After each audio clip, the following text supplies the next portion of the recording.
नमस्कार, बहुत बहुत स्वागत आप सबका हमारे खास प्रोग्राम खास मुलाकात में। मैं हूं आपके साथ आसिफ रशीद। हमेशा से हमारी कोशिश रही है कि इस मंच पर खास मुलाकात के जरिए इस अहम तरीन प्लेटफॉर्म पर उन तमाम शख्सियात को, उन रेस्पेक्टेड पर्सनस को या पर्सनालिटीज़ को मदऊ किया जाए, दावत दी जाए जो जम्मू कश्मीर में अलग अलग फील्ड से हैं और लोगों के लिए, आवाम की भलाई के लिए अलग अलग जगहों पर काम करते हैं और अपने अपने हिसाब से सर्विसेज देते हैं। इसी मंच पर ख़ास मुलाकात के ज़रिए अब तक कई एमएलए से हमने बात की, जम्मू कश्मीर की मौजूदा परिस्थितियों को, सिक्योरिटी को, पॉलिटिकल सिचुएशन को या करंट सिनारियो है उसको समझने की कोशिश की है। इस निशिस्त को या इस सेगमेंट को ज़रा और आगे ले जाते हैं और आज मेरे साथ एक ऐसी ख़ास मेहमान हैं जिनका ताल्लुक चिनाब वैली से है और बहुत कम उम्र में ही इनको एक बड़े इलाके की आबादी ने जिम्मेदारी दे दी। अलग अलग जगहों से साल 2024 और 25 में चुनकर जो आपके सामने एमएलएज आए, जितनी भी विधानसभा क्षेत्र थे वहां से जिनको जिम्मेदारियां दी गई, उनमें एक बड़ी पार्टी की सिंगल फीमेल एमएलए, बात मैं कर रहा हूं शगुन परिहार की, हमारे साथ आज खास मुलाकात में ज्वाइन किए। बहुत बहुत शुक्रिया, थैंक यू सो मच। धन्यवाद। सेशन चल रहा है, उस दौरान आप काफ़ी मसरूफ़, काफ़ी बिजी भी नजर आए, लेकिन इसके बावजूद भी आप वक्त दे रही हैं, उसके लिए एक बार फिर से धन्यवाद। सबसे पहले इंडिया में या वर्ल्ड वाइड सबसे बड़ी पार्टीज़ में से एक भारतीय जनता पार्टी, इतने एमएलएज में से सिंगल आप एमएलए, और महिलाओं की बहुत बात हुई, लेकिन करंट आप सारे सिस्टम में देखेंगे तो 3 महिलाएं हमें जम्मू कश्मीर विधानसभा में नजर आती हैं, 2 रूलिंग पार्टी से और आप अपोजिशन में। जीत के लिए सबसे पहले हमारी पूरी टीम की तरफ से आपको बहुत बहुत मुबारकबाद। मुश्किल परिस्थितियां शायद देखी होंगी, उसके बावजूद भी आज जरा आपके करियर को भी समझने की कोशिश करेंगे, कैसे पॉलिटिक्स में आने का मन बना और अब अगले 5 साल में आप क्या करने वाली हैं। पिछले 1-1.5 दिन ऑलमोस्ट गवर्नमेंट को हो गए हैं, क्या कुछ हुआ है। शुरुआत ज़रा इसी से की जाए कि इन 150 दिनों में वो जो चैलेंजेस लोगों के सामने थे, कॉन्स्टिट्यूंसी वाइज थे, जनता के सामने थे, क्या महसूस कर पाई हैं आप अपने क्षेत्र में और ओवरऑल जम्मू कश्मीर के अंदर?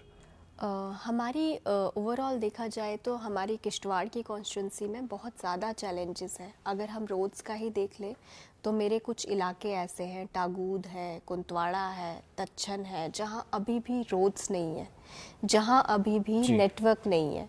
तो आप ये देख लीजिए कि आज के दौर में भी हम कितना लैग कर रहे हैं, हम कितने पिछड़े हुए हैं कि हमारे पास एक मूलभूत सुविधाएं नहीं है।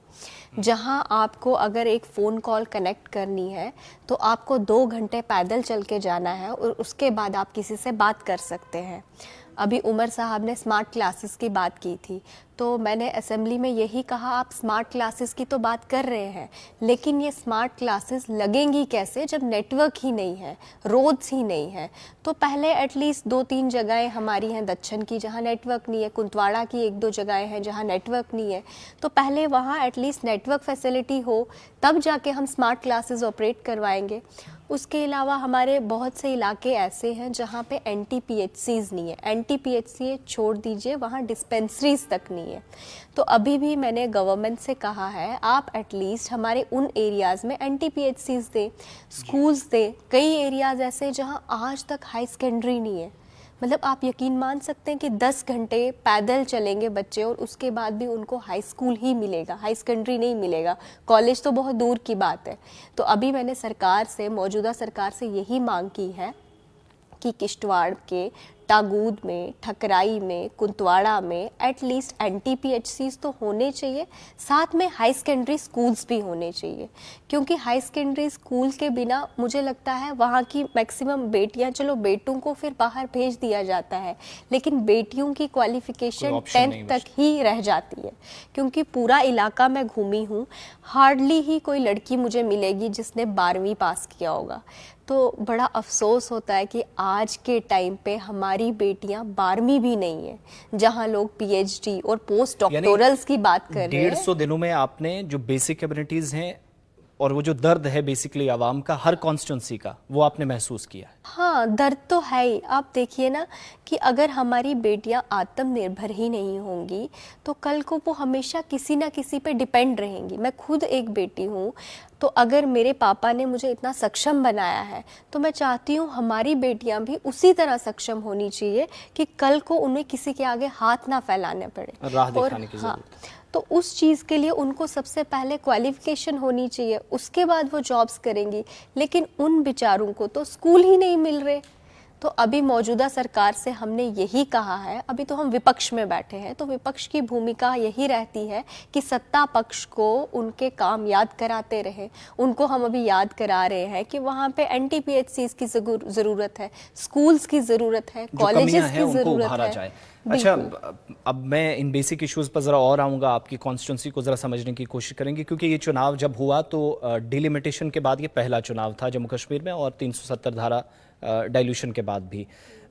लेकिन ज़रा मैं आपके करियर को एक लाइन में ये भी समझना चाह रहा हूँ। 2020-21 में जहाँ तक हम देख पढ़ पाए या रिसर्च किया, जहाँ तक आपके परिवार को या पॉलिटिकल बैकग्राउंड जाना, तो आप पंजाब यूनिवर्सिटी में थी और गालिबन 2020-21 जी जी, तो आपने ग्रेजुएशन आपका 2020-21 के आसपास हुआ? 18 में, 18-19 में। हाँ, फिर उसके बाद मेरा M.Tech किया मैंने। अच्छा, M.Tech किया। तो अभी आप चूँकि PhD भी परस्यू कर रही हैं, ये जो इलेक्ट्रिकल इंजीनियरिंग से पॉलिटिक्स तक का सफ़र, ये प्रेरणा अपने पिताजी से, अपने चचा जी से या परिवार के किसी और सदस्य से मिली, या ये था कि लोगों के साथ जुड़ना है तो ये एक वे फॉरवर्ड हो सकता है? देखिए, हमारे चाचा जी तो एक मतलब पॉलिटिक्स में एक्टिवली पार्टिसिपेट करते थे। उसके बाद हमारे पिताजी संघ में जुड़े हुए थे, बहुत पहले से संघ में काम कर रहे थे। तो घर परिवार में इस तरह का माहौल पहले से ही था कि लोगों के लिए काम करना है।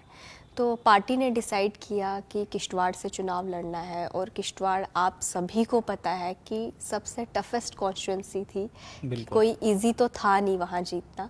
हाँ, पार्टी ने बहुत साथ दिया, संगठन ने साथ दिया, सभी नेताओं ने बहुत सपोर्ट किया। उसके बाद जो है किश्तवाड़ में भाजपा की जीत हुई, लोगों के आशीर्वाद से और पार्टी के आशीर्वाद से, मोदी जी के आशीर्वाद से। तो उसके बाद अब ये जब हम इस फील्ड में उतरे हैं, तो उतरे इसलिए हैं कि जनता की सेवा हो।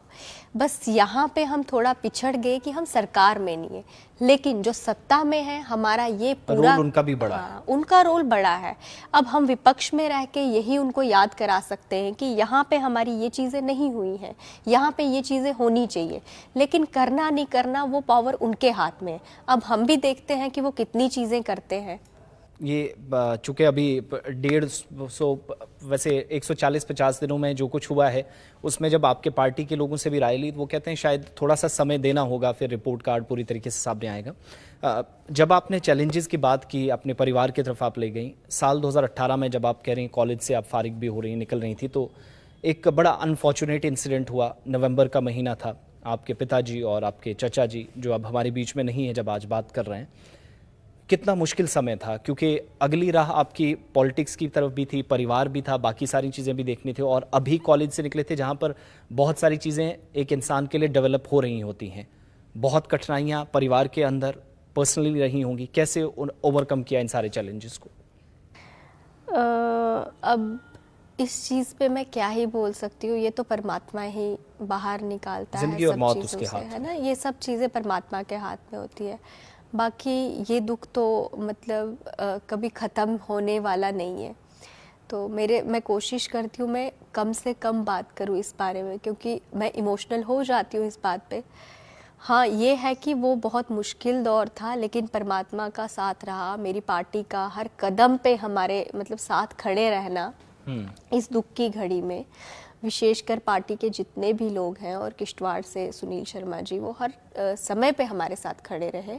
और सभी लोग, चाहे वो संघ की दृष्टि से हैं, पार्टी की दृष्टि से हैं, सभी लोग, चाहे रैना साहब हैं, सच शर्मा जी हैं, कोल साहब हैं, बाकी लोग हैं, सभी लीडरशिप हर कदम पे हमारे साथ खड़े रहे। उसके बाद ही जाके, क्योंकि वो दौर हमारे लिए बहुत टफ था, क्योंकि उस टाइम जब मैं घर आई थी तो मैंने अपने पापा से कहा था कि आपने मेरे को बड़ी जल्दी हर जगह वो भेजा हुआ है, कभी कॉलेज कभी यूनिवर्सिटी, तो मैं 1 साल रेस्ट लूँगी।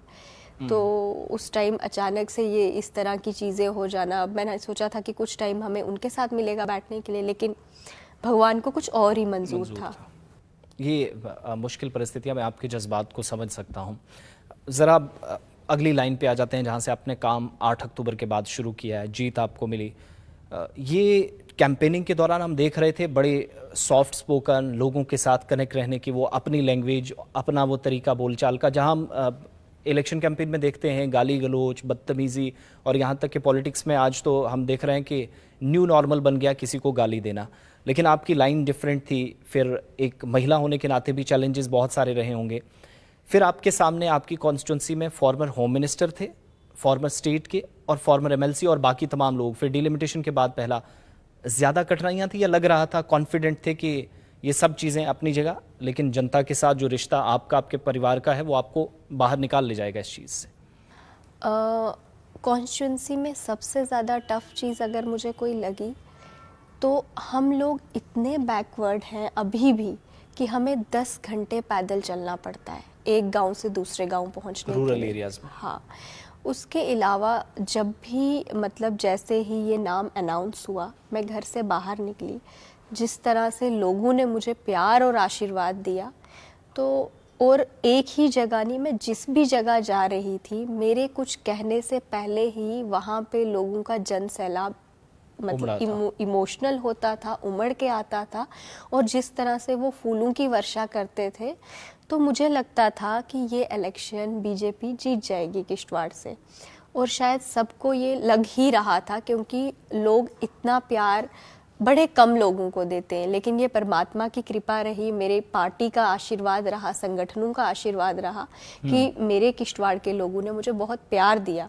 और किश्तवाड़ के प्यार और आशीर्वाद की वजह से आज उसके बाद मुझे जम्मू में भी सभी कॉन्स्टिट्यूंसीज में भेजा गया, और वहाँ पे भी लोगों ने उसी प्यार से आशीर्वाद दिया मुझे। और उसी तरह जैसे मैं अगर जाती थी किश्तवाड़ में, तो एक अपनापन लगता था मुझे किसी भी जगह, चाहे मैं दच्छन गई, टागूद गई, ठकराई गई, पलमाड़ गई, कुंतवाड़ा गई, जिस भी जगह गई, ढटपट गई, वहाँ पे लोगों ने फूलों की वर्षा की मुझ पे। बिल्कुल, हम देखते रहे। और यहाँ तक कि गृहमंत्री साहब भी पर्टिकुलरली बहुत कम एरियाज में वो गए, उन रैलीज में से एक रैली आपके लिए भी थी। जी बिल्कुल। उससे हम ये भी अंदाज़ा लगा सकते हैं कि किश्तवाड़ की कॉन्स्टिट्यूंसी या इस सीट की इंपॉर्टेंस क्या थी।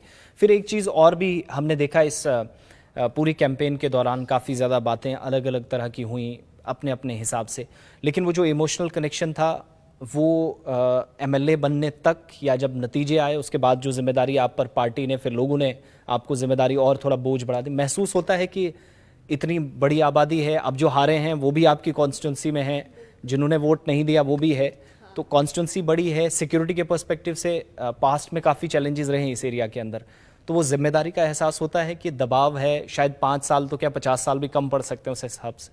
ऐसा नहीं है, अब जिनका काम करने का इरादा होता है ना, वो काम करवा ही लेते हैं। अब आप ये जो बात कह रहे हैं कि कुछ लोग जिन्होंने वोट नहीं दिया, उनके बारे में भी मैं यही कहूँगी।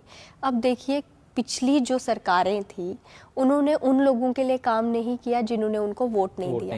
पर ये तो गलत है ना, हम जिस कुर्सी पर बैठे हैं, ये उस कुर्सी के साथ नाइंसाफी है, क्योंकि जो लोग मुझे वोट नहीं दे रहे हैं वो भी तो मेरे ही है ना। वो किसको अपनी परेशानी बताएंगे? मतलब कम से कम हमने मूलभूत सुविधाएं तो हर किसी तक पहुंचानी चाहिए। है ना। तो मेरा यही रोल रहेगा कि जितना हो सके अपनी कॉन्स्टिट्यूंसी की डेवलपमेंट के लिए, वहाँ के एजुकेशनल इंफ्रास्ट्रक्चर को बूस्ट करने के लिए, वहाँ के हेल्थ केयर फैसिलिटीज़ को इम्प्रूव करने के लिए मैं काम करूँगी। और मैं पूरी कोशिश करूँगी कि जितने भी काम हों वो जो है वो धरातल पे लागू हों और लोगों के इश्यूज़ एड्रेस हों जल्द से जल्द। और आपके एरियाज़ में इश्यूज़ बाकी कॉन्स्टिट्यूंसीज़ के मुकाबले मुझे लगता है ज़्यादा है, क्योंकि रोड कनेक्टिविटी का आपने जिक्र कर दिया। मैं एक एक करके उन पॉइंट्स पे आऊँगा। आपका जो 5 साल का खाका है, एक होता है, एक शीट बनाई जाती है, एक प्लान होता है हर किसी का। 5 साल में priorities health, education, agriculture sector, बाकी, और फिर आपकी ही कॉन्स्टिट्यूंसी, हालांकि आपका एरिया थोड़ा वो बाहर दूसरी कॉन्स्टिट्यूंसी में आता, लेकिन सेफ्रॉन की जब बात हुई तो पामपुर के बाद किश्तवाड़ की एग्जाम्पल पूरी दुनिया में दी जाती है। ये सारी इस बार आपके 5 साल के प्लान का हिस्सा है?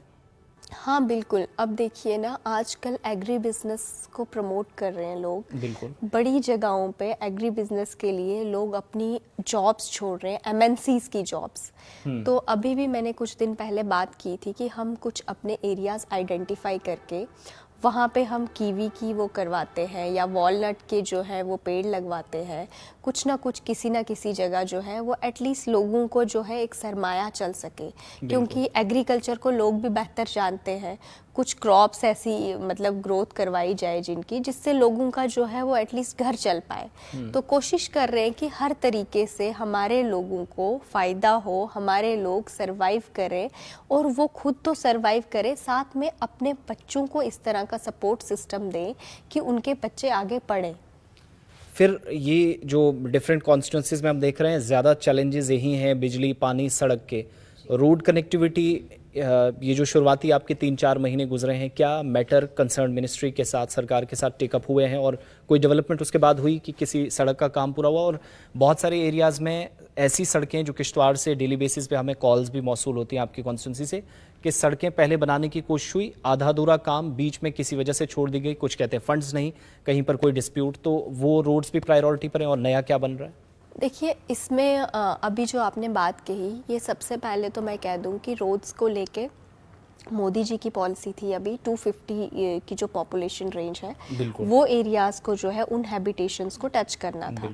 अभी मैंने वो सभी एरियाज़ की सर्वे करवाई है। कुछ रोड्स जो है नेशनल कॉन्फ्रेंस के कुछ लोग कॉन्ट्रैक्टर हैं, उन कॉन्ट्रैक्टर्स ने काम तो ले लिया है, अब आगे वो काम कर नहीं रहे हैं। इस चीज़ की वजह से भी हमारे लिए एक परेशानी बनी हुई है। ऑलरेडी प्रोजेक्ट्स चल रहे हैं। हाँ, जैसे कि मेरी कुंतवाड़ा रोड का काम है, वहाँ के ही कॉन्ट्रैक्टर ने लिया हुआ है। मैं अब यहाँ स्क्रीन पे नाम लेना पसंद नहीं करूँगी, बट ये है कि अगर आपने काम लिया है तो आप काम करें। लोग सफ़र हो रहे रोड ना होने की वजह से, तो अगर काम लिया है तो करें, ये काम ही नहीं करते। ये हमारे लिए बहुत बड़ी समस्या है। ये तो शुक्र है प्रधानमंत्री जी की सड़क योजना का, जिसके तहत जो है वो गांव-गांव तक सड़क पहुंच रही है। और मैं खुद जब मैं दिल्ली में थी, मैं खुद रात के 1 बजे तक एक्सीएंस के साथ मीटिंग ले रही होती थी कि आपने कहाँ का सर्वे किया और कौन-कौन से एरिया लेफ्ट आउट हो रह गए। तो वो चीज़ें मैं पूछ रही थी उनसे, क्योंकि ये जो सुविधा है सड़क की, जो है सड़क है, बिजली है, पानी है, एटलीस्ट ये तो हमारे लोगों तक पहुँचे, क्योंकि मोदी जी की स्कीम है। अब मोदी जी की स्कीम भी अगर लोगों तक नहीं पहुँचेगी तो हमारे क्या फ़ायदा है वहाँ रहने का। अच्छा, इसी तरह की सेंट्रली स्पॉन्सर्ड फ्लैगशिप स्कीम्स आई, पीएम सूर्य घर स्कीम भी है, बिजली हर घर पहुँचे, हर घर रोशन हो। किश्तवाड़ के आपकी कॉन्स्टिट्यूंसी पर्टिकुलरली क्या वहाँ का अभी करंट स्टेटस है? और जिन एरियाज़ के अंदर किसी भी वजह से अगर बिजली सप्लाई नहीं पहुंच पाई या कहीं तारें या पोल्स वगैरह नहीं लग पाए, क्या वो ओवरऑल सर्वे हो चुका है उन एरियाज़ का? हाँ, इस पे मैं आपको कहूँगी कि किश्तवाड़ में जो लाइट की ओवरऑल समस्या है, इलेक्ट्रिसिटी की ओवरऑल समस्या है, वो 2 सालों में ओवरऑल ख़त्म करवा दी जाएगी। 2 सालों के बाद ये जो कटेलमेंट से लोग परेशान हैं, ये नहीं होंगी। इस पे मैं काम कर रही हूँ पर्टिकुलरली। और जितने भी ये पोल्स जो हैं, चाहे लकड़ी के पोल्स हैं, लोगों ने मुझे कहा था मैडम जगह जगह लकड़ी के पोल लगे हुए हैं, और उन्होंने मुझे दिखाए भी, क्योंकि मैं अब जाती ही रहती हूँ कॉन्स्टिट्यूंसी में किसी न किसी जगह। तो मैंने ये भी कहा है कि 1-1.5 साल में ये सभी लकड़ी के पोल्स जो हैं ये रिप्लेस करवा दिए जाएंगे। उसके अलावा भी जितने इश्यूज़ हैं, मैं कोशिश करती हूँ कि जल्द से जल्द वो इशू हल हो। जिस एरिया को आप जम्मू कश्मीर में देखेंगे, वहाँ हमें लगता है कि वाटर रिसोर्सेज की कोई कमी नहीं, लेकिन इस बार जम्मू कश्मीर असेंबली में सबसे ज़्यादा हंगामा हमने पानी को लेकर देखा। कुछ ने मिनिस्टर साहब से डायरेक्ट सवाल पूछे, जो ऑफिसर्स की तरफ से रिस्पॉन्स आया उस पर सवाल उठे कि शायद गलत जानकारी दी जा रही है। जल ही जीवन है, एक नारा लगा, जल शक्ति मिशन। बहुत सारे लोगों ने कहा कि या तो जल है या शक्ति, या फिर अगर कहीं शक्ति है तो जल नहीं है। आपके एरिया में क्या करंट सिचुएशन है? क्या वही है जो बाकी एरियाज़ में है? बहुत सारी जगहों पर करोड़ों रुपए के प्रोजेक्ट्स आज भी चल रहे हैं, लेकिन अनफॉर्चुनेट ये है कि लोग बता रहे हैं कि पानी नहीं पहुंचा है बहुत सारे एरियाज़ में। देखिए, किश्तवाड़ में ये इशू कुछ अलग तरह से था। वहाँ पे जो वाटर लिफ्टिंग की जो वो थी, वाटर लिफ्ट थी, स्कीम थी, हाँ, वो एक ही काम कर रही थी, 2 जो है वो काम ही नहीं कर रही थी। तो उस पे जैसे ही मैं एमएलए बनी, मैंने उनको बोला ये दोनों भी ऑपरेट करवाएं, और इसके अलावा भी अगर नीड है तो हम और एक्स्ट्रा लिफ्ट्स लगवाएंगे ताकि किश्तवाड़ में पानी की क्राइसिस ना हो। तो उसके अलावा भी हम देख रहे हैं ओवरऑल पानी की समस्या जो है वो ख़त्म हो जाएगी सिटी की कुछ ही टाइम में। पानी के बाद मैं ज़रा एजुकेशन सेक्टर पे आऊँ। एजुकेशन है, शिक्षा है, तो हमारे हिसाब से समाज या मुआशरा ज़िंदा है। मैक्सिमम एरिया से जिन जिन एमएलए से मैंने यहाँ पूछा तो कहा कि स्कूल बने हैं, या तो अपग्रेड नहीं हुए, या फिर वो जो टीचर और स्टूडेंट्स वाली रेशियो है उसमें बड़ा फ़र्क आ रहा है। एनरोलमेंट ड्राइव्स भी चल रही हैं, सब भी, इसके बावजूद भी एजुकेशन मिनिस्ट्री ने खुद एक्सेप्ट किया कि नियर अबाउट 4,500 स्कूल मर्ज करने पड़े अलग अलग जगहों पर, सिर्फ इस वजह से कहीं पर बच्चे ज़्यादा, कहीं पर टीचर्स ज़्यादा। किश्तवाड़ में क्या यही सिचुएशन है या कुछ हद तक सिचुएशन अलग है? नहीं, किश्तवाड़ की सिचुएशन तो मैं कह दूं कि बाकी सब कॉन्स्टिट्यूंसी से ज़्यादा बदतर है एजुकेशन के मामले में। एजुकेशन के मामले में सफिशेंट स्टाफ नहीं है। प्राइमरी स्कूल्स हैं तो हाई स्कूल नहीं है, हाई स्कूल है तो हाई सेकेंडरीज नहीं है। अब इतनी बड़ी पॉपुलेशन में भी अगर हाई सेकेंडरी नहीं है तो बड़े अफसोस होता है। अब देख लीजिए, अभी मैंने मैडम मिनिस्टर जो है एजुकेशन मिनिस्टर सकीना इट्टू जी, उनसे मैंने कहा भी हमारे वहाँ नीड है स्कूल्स की। अब देखते हैं मैडम कब तक उनको अपग्रेड करती है, क्योंकि टागूद में नीड है, कुंतवाड़ा में नीड है, दच्छन में ITI की नीड है, अच्छा बाकी जगह है वहाँ पे नीड है, क्योंकि इतनी पॉपुलेशन है। इतनी पॉपुलेशन होने के बाद भी बच्चे हमारे 10वीं पास हैं, तो ये हमारा कसूर है, ये हम लीडरान का कसूर है कि हमारी पॉपुलेशन पढ़ी लिखी नहीं है, क्योंकि उनके पास फैसिलिटीज़ ही नहीं है।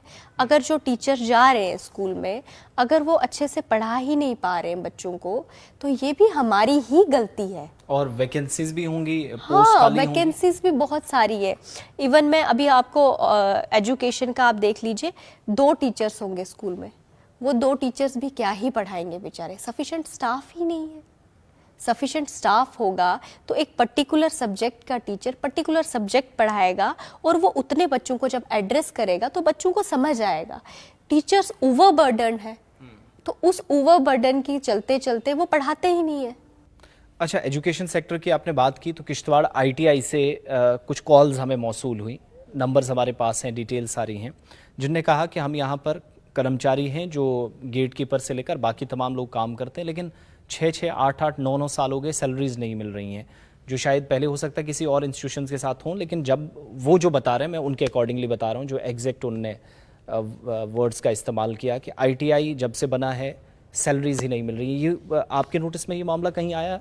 वैसे तो हमने लीडर ऑफ अपोजिशन को भी ये बताया था, लेकिन शायद आप चूंकि उस एरिया की हैं, अगर कोई नोटिस में मामला हो तो जरा उनके लिए भी कोई बात अभी तक ITI वालों ने मुझे अप्रोच नहीं किया, आपको जानकारी नहीं? मुझे इस चीज़ की कोई जानकारी नहीं है, लेकिन अगर ऐसा है तो हम कंसर्न डिपार्टमेंट से बात करेंगे, इनकी सैलरी क्यों नहीं है। और 6 और 8 साल का फ़र्क जो हमें बताया गया फ़ोन कॉल्स पर, लाइव प्रोग्राम्स में भी कॉल हम तक पहुंची, तो उनसे हम बात करते हैं, पूछते हैं क्या इशू है तो एड्रेस करेंगे। अब मैं ज़रा असेंबली सेशन पे आ जाऊँ। आपका दूसरा सेशन है, पहला श्रीनगर में हुआ, दूसरा यहाँ। कैसा चल रहा है सेशन? वो जो लोगों के जज्बात की बात होती है, जो जिम्मेदारी सब MLAs को दी गई, वो अंदर वाकई में पूरी हो रही है, या तू मैं बहस और फिर वॉकआउट, वही सारा सिस्टम हम बीच बीच में देखते हैं? यानी जो बेसिक इश्यूज़ हैं वो एड्रेस हो रहे हैं आपकी नज़र में? देखिए, हम तो बेसिक इश्यूज हमेशा रेज करते हैं, चाहे हम क्वेश्चन की फॉर्म में रेज करें, चाहे हम कट मोशंस की फॉर्म में रेज करें। हाँ, कट मोशंस के केस में हमारा ये रहता है कि हमारी जो स्ट्रेंथ है असेंबली में कम है, तो अगर हम हाँ या ना हम कुछ भी बोले तो सब चीज़ें बेअसर है। तो हम कहते हैं, अभी भी मौजूदा सरकार से हम कहते हैं कि एटलीस्ट हमारे इश्यूज़ को एड्रेस करने का आप आश्वासन तो दें, हम करेंगे ये आश्वासन तो दें, बट मौजूदा सरकार ये आश्वासन भी नहीं देती। मतलब ये बड़ा दुखद है हमारे लिए कि मौजूदा सरकार हमारे कट मोशंस पे ये आश्वासन तक नहीं देती कि हम ये इश्यूज़ एड्रेस करेंगे, हम इन प्रॉब्लम्स को ख़त्म करने की कोशिश करेंगे। चाहे हमारी स्कूल्स को लेके डिमांड है, चाहे NTPHCs को लेके डिमांड है, चाहे टूरिज़्म को लेके डिमांड है, मौजूदा सरकार ये मानने को तैयार ही नहीं कि हम ये चीज़ें करेंगे। आपने ना मानने वाली बात की, तो आपकी पार्टी की तरफ से कल भी सुनील साहब कह रहे थे कि स्पीकर साहब भी सुनने के लिए तैयार नहीं। और दूसरी चीज़ हमने ये देखी कि जब सवाल पूछा जाता अपोजिशन की तरफ से, तो रूलिंग पार्टी की तरफ से सवाल पे सवाल ही आ रहा है, जवाब नहीं आ रहा है। इसका क्या कारण समझ में आता है? कई बार तो ऐसा आता है कि जवाब इतना इररिलेवेंट होता है कि हम सेटिस्फाई नहीं होते जवाब से, तो हम पूछने की कोशिश भी करें तो हमें पूछने नहीं दिया जाता, तो कई बार हमारे क्वेश्चंस ही नहीं लगते। तो ये सारी चीज़ें तो अब चल ही रही हैं, लेकिन हम मौजूदा सरकार को यही कहना चाहेंगे, हम असेंबली में बैठे हैं, अपनी कॉन्स्टिट्यूंसी को रिप्रेजेंट कर रहे हैं, एटलीस्ट उनमें इतना सामर्थ्य होना चाहिए कि जो इश्यूज़, जो कट मोशंस भाजपा के विधायक दे रहे हैं, एटलीस्ट वो बोले हम इनको कोशिश करेंगे पूरा करने की। लेकिन ये जवाब हमें उनकी तरफ से नहीं मिलता। हमें बड़ी मतलब अफसोस होता है इस चीज़ पे कि उन्होंने एक बार भी हमारे कट मोशंस पे नहीं कहा कि हम मैडम इन पे लेके काम करेंगे।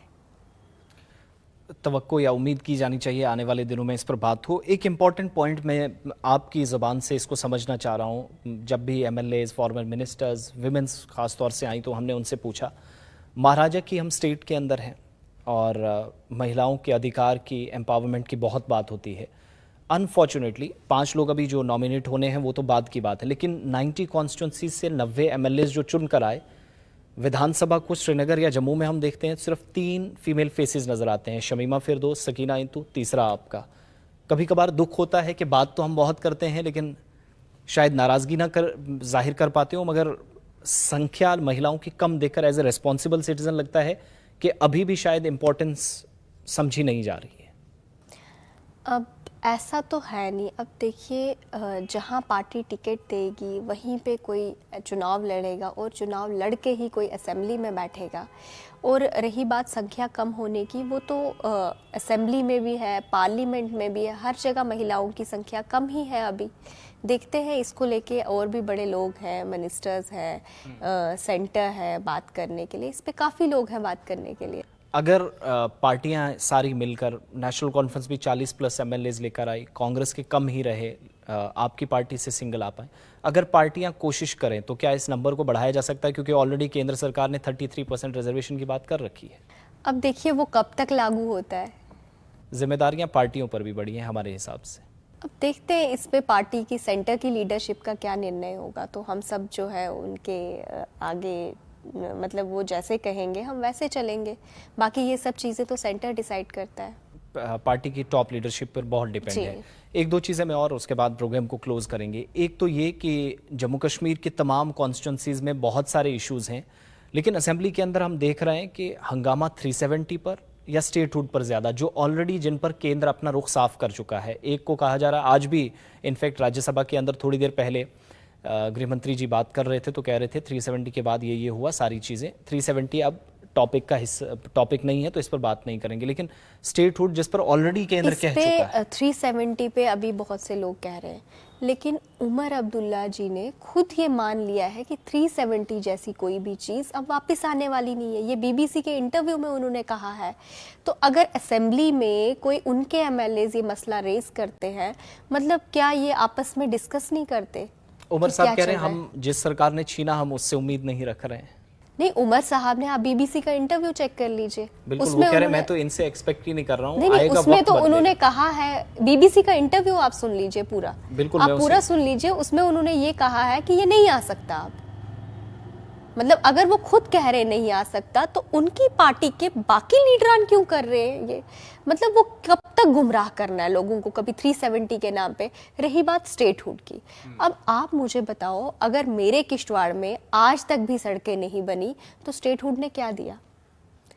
मतलब स्टेटहुड आने से क्या मिल जाएगा? आज तक सड़कें नहीं हैं, आज तक बिजली नहीं है, आज तक पानी नहीं है, आज तक रोजगार नहीं है, इक्वलिटी नहीं है, हमारे दलितों को पूछा नहीं जाता। हमारे दलित भाई बहन इस 370 की वजह से मजबूर थे पीढ़ी दर पीढ़ी सफाई कर्मचारी बनने के लिए। तो क्या उनको इंसाफ की जरूरत नहीं थी? क्या वो हमारे भाई बहन नहीं है? यानी करंट सिस्टम से बीजेपी खुश है? हाँ, करंट सिस्टम जो 370 के बाद है, आज आप देखिए, आज ऑडिट हमारा होता है, आज हमारे लीडरशिप पे एक चेक होता है, आज कोई घोटाला नहीं हो सकता, आज 10 लोगों की हम पे नजरें होती हैं। तो ये सही है, इसमें गलत क्या है? यानी अकाउंटेबिलिटी और ट्रांसपेरेंसी फिक्स है। हाँ, दैट्स द पॉइंट। अच्छा, ये रोजगार वाली आपने बात की, बजट वाले इशू पर भी, चूंकि बजट डिस्कशन में आप भी हिस्सा बनती रही, आप अपने बात भी रखी है। फर्स्ट बजट आया है, विशेषकर डेली वेजेस के इश्यूज को मैं रेज करूंगा क्योंकि आपने बहुत बात उस पर की है। क्या ओपिनियन है? सरकार ने अब तो कह रही है, जब आपने शोर शराबा भी किया तो कमेटी का भी गठन उसके बाद कर दिया गया। क्या सरकार के पास ये ऐसा था मौका कि वो इस अपॉर्चुनिटी को ग्रैब करती और सारे लोगों के लिए कोई खुलकर पॉलिसी बनाती, या कमेटी से क्या कैसे मसले को हल किया जा सकता है? 6 महीने के अंदर रिपोर्ट जब तक आएगी। अब देखते हैं कमेटी क्या करती है। सरकार तो हल कर सकती थी अपने लेवल पे। उमर साहब अगर उनके मन में इच्छा थी हल करने की तो वो एक ही बार अनाउंसमेंट में हल कर देते इस मसले को। कमेटी का गठन करने की क्या ज़रूरत थी? चलिए, आप कमेटी का गठन किया है तो देखते हैं 6 महीने में क्या करते हैं। इस डेली वेजर्स का, एनआरएचएम एम्प्लॉयज़ का, एनआरएचएम वाले भी बेचारे रोज़ सड़कों पे होते हैं। जब हम बीमार पड़ते हैं हम एनआरएचएम वालों को हर जगह खड़ा कर देते हैं, लेकिन सैलरी की बात आई तो हम खामोश हैं। अब जब चुनाव लड़ना था उस टाइम वादा किया, डेली वेजर से भी किया, एनआरएचएम से भी किया। इसके अलावा एसआरओ 202 आई थिंक उसके तहत जो है वो कुछ एम्प्लॉयज़ लगे हैं हमारे गवर्नमेंट एम्प्लॉयज़, उनकी इंक्रीमेंट में कोई 2 बार की इंक्रीमेंट नहीं लगी हुई है। वो भी मेरे पास आए थे, मैडम हमारा इशू रेज करो। अब मैडम क्या करें, मैडम को असेंबली वाले बोलने नहीं देते, स्पीकर बंद कर देते हैं, तो उनका भी इशू है। उनकी 2 बार की इंक्रीमेंट पेंडिंग है। सिर्फ पटवारी, नायब तहसीलदार, एसआई, टीचर्स, लेक्चरर्स, सिर्फ प्रोफेसर्स को मिल रही है इंक्रीमेंट और जेकेएस के ऑफिसर्स को। क्या बाकियों को इंक्रीमेंट्स की ज़रूरत नहीं है? बाकी डिपार्टमेंट्स डिफरेंट डिपार्टमेंट्स के एम्प्लॉयज़ की जब बात होती है तो उनसे सवाल जब पूछा जाता है, सरकार से सवाल पूछते हैं तो वो उल्टा कह रहे हैं कि ये तो किया कराया बीजेपी का है, हमें तो 150 दिन नहीं हुए। ये तो पहले भी इश्यूज शायद सॉर्ट आउट हो सकते थे कुछ हद तक, लेकिन नॉन सीरियसनेस शायद रही। 70 साल से कौन था? आप मुझे बताएं, 70 साल से कौन था? अब असेंबली में मैं बैठी हूँ, उस टाइम पे उन्होंने कहा कि यहाँ पे बहुत से लोग शहीद हुए। उन्होंने कहा कि नेशनल कॉन्फ्रेंस के बहुत से लोग शहीद हुए। हमने सुना। मेरे लिए नेशनल कॉन्फ्रेंस के शहीद कोई नेशनल कॉन्फ्रेंस के शहीद नहीं, वो मेरे भारत के बेटे हैं। हम ये कह रहे हैं कि वो शहीद हुए, लेकिन एलजी साहब ने उनके नाम पे रेलवे स्टेशन रखे, उनके नाम पे स्टेडियम रखे, उनके नाम पे स्कूलों के नाम रखे। लेकिन अगर नेशनल कॉन्फ्रेंस ये कहती है कि शहीद हुए, उन्होंने क्या किया? उन्होंने तो कुछ नहीं किया शहीदों के नाम पे भी। मतलब हर चीज़ पे सेंटर को कटघरे में खड़े करना, एलजी साहब को कटघरे में खड़े करना, मुझे नहीं लगता कोई सही बात है। हर बात में कहते हैं एलजी साहब, एलजी साहब, एलजी साहब, लेकिन एलजी साहब ने क्या कुछ नहीं किया जम्मू कश्मीर के हालात को सुधारने के लिए? कभी इसका जिक्र किया? ये पहली बार जम्मू कश्मीर का चुनाव था जिसमें ना तो कोई पत्थरबाजी हुई, ना ही किसी को कोई गोली लगी। मतलब मुझे लगता है शायद किसी को कोई खराश भी नहीं आई होगी। इसके लिए वो मनोज सिन्हा जी का धन्यवाद क्यों नहीं करते? इसलिए महाराजा हरि सिंह साहब के नाम से हमने उनको एक अवार्ड भी दिया कि 4 साल में कम से कम ऐसी परिस्थितियां कि पीसफुल माहौल में पहला इलेक्शन और लोग बढ़ चढ़कर बाहर निकले। लेकिन एक ओपिनियन आपका सिविलियन किलिंग्स पे लूँगा, अनफॉर्चुनेट इंसिडेंट्स आपके दाएं बाएं पहाड़ी क्षेत्र में। उस तरफ आपको कुलगाम नज़दीक आता है, 3 जवानों की जान चली गई, तीसरी बॉडी जो कि कुछ दिन पहले मिली। बिलावर चले जाएं, कठुआ के अंदर इंसिडेंट, फिर जम्मू प्रोविंस के अंदर इंटीरियर बेल्ट में आतंकवादी गतिविधियाँ बढ़ना। क्या आप फ्यूचर देख रही हैं जम्मू कश्मीर का अगले 4-5 सालों में? देखिए, अभी हालात जो हैं, स्थिति जो है वो काफ़ी हद तक बेहतर हो चुकी है। हाँ, कुछ लोग जो हैं अभी भी वो इस तरह का माहौल बनाने की कोशिश कर रहे हैं, लेकिन फोर्सेस लगी हुई है, जल्द से जल्द जो है उनका भी निपटारा कर दिया जाएगा और आप एक पुरअमन माहौल देखेंगे जम्मू कश्मीर में। और हम लोग जो है we must be thankful to our LG administration कि उनकी वजह से जम्मू कश्मीर में इतनी शांति, इतना सुकून है। वो पिछला दौर क्यों भूल गए नेशनल कॉन्फ्रेंस वाले, जब दिन दहाड़े किश्तवाड़ का पूरा बाजार जलाया गया था। तब तो नेशनल कॉन्फ्रेंस के चीफ मिनिस्टर थे, नेशनल कॉन्फ्रेंस के होम मिनिस्टर थे। आप मुझे बताइए तब इनको किसने रोका था? कम से कम आज यहाँ पे हम लोग सुरक्षित बैठे तो है ना। आज कोई दुकानें तो नहीं ना जला रहा, सरेआम दिन दिहाड़े मार्केटें तो नहीं ना जल रही। हाँ, हमारे साथ ये हमारे लिए बड़ा दुखद है। थोड़ी बहुत घटनाएं नहीं, हमारे बेटे जो हमारे जवान जो हैं वो शहीद हो रहे हैं, हमारे परिवार उजड़ रहे हैं। इस पे भी फोर्सेस काम कर रही है और जल्द से जल्द इस स्थिति में भी बदलाव आएगा, सुधार आएगा और हम एक नया जम्मू कश्मीर देखेंगे जो बिल्कुल शांति और सुकून से रहेगा। एक फाइनल चीज़, चिनाब वैली के अंदर बड़े पावर प्रोजेक्ट्स काफ़ी वक्त से काम कर रहे हैं और भारत पाकिस्तान की कभी बात होती है चिनाब वैली की एग्जांपल दी जाती है और भारत पाकिस्तान की टीमें इस पर अक्सर बात करती रही। लेकिन रोज़गार की जहाँ तक बात है, तो काफ़ी वक्त से वहाँ पर जो वर्कर्स थे वो प्रोटेस्ट करते रहे। एक तो ये आरोप लगा कि इन प्रोजेक्ट्स में कंपनियां सिर्फ बाहर से लाकर लोगों को काम देती हैं। एक तो उस पर आपका ओपिनियन। दूसरा ये कि जहाँ से पावर प्रोजेक्ट्स असल में काम करते हैं, बिजली पैदा होती है, तो आसपास कम से कम 5-10 किलोमीटर के दायरे के अंदर मुफ्त बिजली होनी चाहिए। शगुन परिहार इस पर क्या सोचती हैं? जी, सबसे पहले तो मैं ये कह दूँ कि पावर डिपार्टमेंट इस टाइम पे चीफ मिनिस्टर साहब के पास है, इस वक्त उनके पास है ना। तो आप एटलीस्ट एक सब्सिडाइज रेट पे बिजली दे दें किश्तवाड़ वालों को, क्योंकि उन्होंने वादा भी किया था। अब अभी भी उन्होंने कहा कि 200 यूनिट्स देंगे, वो भी एएवाई वालों को देंगे। तो ये चुनाव से पहले नहीं कहा था, तो हम वेट कर रहे हैं कि वो कब तक अपने वादे निभाएंगे। और वो जो वर्कर्स कहते हैं कि हमें प्रायोरिटी पे रखा जाए, हम लोकल हैं, तो सबसे पहले लोकल्स को इन पावर प्रोजेक्ट्स में रोजगार मिलना चाहिए, जिस पे आपको याद होगा डीडीसी किश्तवाड़ पूजा साहिबा भी काफ़ी वक्त उनके साथ प्रोटेस्ट में सपोर्ट के लिए आई। अब देखिए, किश्तवाड़ के जो प्रोजेक्ट्स हैं वो कंप्लीशन की कगार पे हैं। इससे पहले वो प्रोजेक्ट सुनील शर्मा जी देखते थे, अभी भी वही देख रहे हैं। तो अब इसमें मैं ज़्यादा इंटरफेयर नहीं कर सकती, क्योंकि ये वही देखते हैं तो वही करेंगे। बाकी हाँ, जहाँ तक जनता के मसलों का सवाल है वो हल करने के लिए मैं बैठी हुई हूँ। वो जहाँ तक मेरे लिए बन पड़ेगा, चाहे यहाँ पे बोलना पड़े, सदन में बोलना पड़े या दिल्ली जाना पड़े, वहाँ मैं बोलूँगी। एक फाइनल मैसेज जम्मू कश्मीर के युवाओं को, महिलाओं को, वो महिलाएं जो घरों के अंदर काम करना चाह रही हैं, और आप तो उस एरिया से आती हैं जहां पर आत्मनिर्भर भारत की महिलाओं की मिसाल उन एरियाज़ में दी जाती हैं कि आइए, सामने आइए, खुद आकर काम करें। और महिलाएं आई भी, और बाद में प्रधानमंत्री और केंद्रीय मंत्रियों की तरफ से उनको सराहना भी इस मसले में की गई। चलते चलते एक मैसेज, एक पैगाम, क्योंकि आपका नौजवान चेहरा है और महिलाओं से लेकर युवाओं की बहुत बात करते हैं, तो मैं चाह रहा हूँ 2-4 शब्द उन लोगों के लिए भी हो जाए। जी, मैं सबसे पहले तो अपने किश्तवाड़ के जितने भी इलाके हैं वहाँ की महिलाओं को यही कहना चाहूँगी कि जो गृहिणी है, मतलब जो हाउसवाइफ्स हैं वहाँ की, वो एटलीस्ट अपनी बेटियों को इतना पढ़ाएं, इतना मजबूत करें कि उनकी बेटियाँ इतनी सक्षम हो कि आगे चल के वो किसी भी फील्ड में जाएं तो किसी भी रुकावट से वो घबराएं ना। इसके लिए एक माँ अगर बेटी को बनाने पे आए तो माँ से बड़ा योद्धा दुनिया में कोई नहीं होता।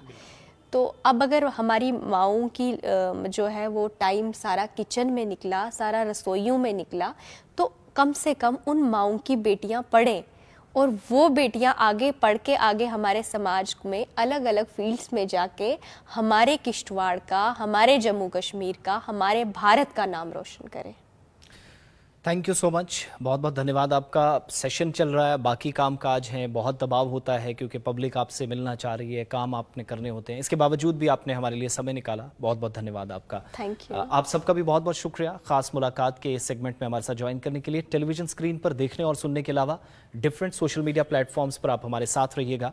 अपनी बात रखें, अपनी प्रतिक्रिया दें, आपके ओपिनियंस बहुत मैटर करते हैं, आपका फीडबैक हम तक पहुंचते रहना चाहिए।